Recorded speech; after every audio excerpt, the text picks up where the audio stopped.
In this video, we are going to go over how to import your leads. Once you are logged into your account, go to the Subscribers tab, and then to Import from File. From here, you will be able to click on Browse and navigate to the file on your computer. When you click on Browse, you will now want to navigate to the CSV file on your computer. This software only allows CSV files to be uploaded. Any other format will not work. Now navigate to the CSV file on your computer. Click on the file and click on Open. Now click on Proceed. This screen might take a little bit to load. Once it does, you will be on step 2 of 5. And on step 2 of 5, you will now select the fields you want to import.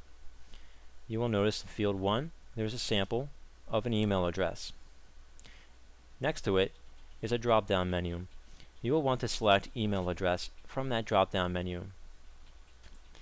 You will want to do this for any of the fields to match the sample on the left, as seen right here. Now in field 2, you will notice it's a sample of a first name. You want to select first name from the drop-down menu. The same for last name and any other field you want to import. You do not have to import every single field if you do not want to.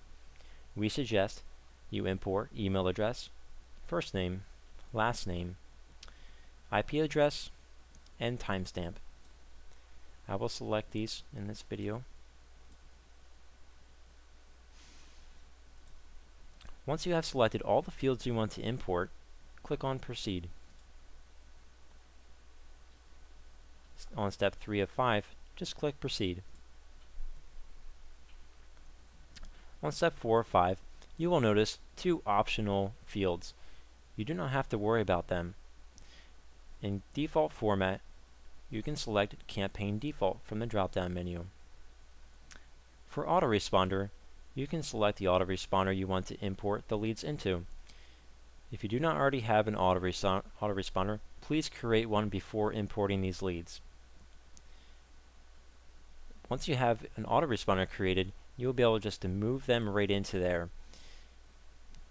As you can see, I do not have an autoresponder already created. I will go over this in another video. Now, in subscription confirmation status, you will want to select Not Yet Confirmed, Don't Send Request. This will allow the emails to go out completely right away without having to send a subscription confirmation email. In starting message number, just leave it at 1. In tracking tag, you can select the tracking tag you have created.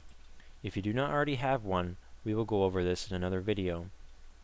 For now, you can just keep it at none. But what tracking tags will give you is to be able to separate your list. That way, when you import the leads, you can specify the tracking tag you want.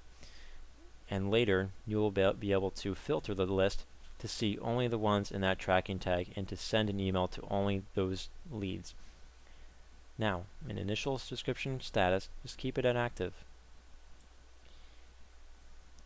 Once you have all this selected, click Proceed.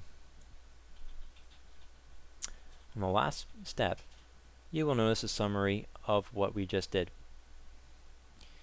Just scroll to the bottom and click on Start Import. Depending on the size of your list, it may take a while for it to import. Just give it time. You will just hold for one moment as this imports. You will notice that it now says Finished. That means all the subscribers have now been imported. To verify this, just go to the Subscribers tab and click on Show.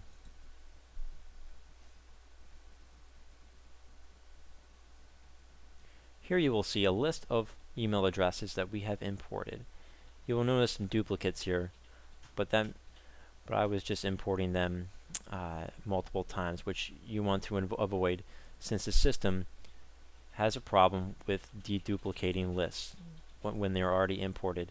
So it is important that you dedupe your list before you import, or else you will have to delete all the leads in your database, since this feature is not working currently. So that completes this video for importing your leads. Thank you, and if you have any problems, please submit a support ticket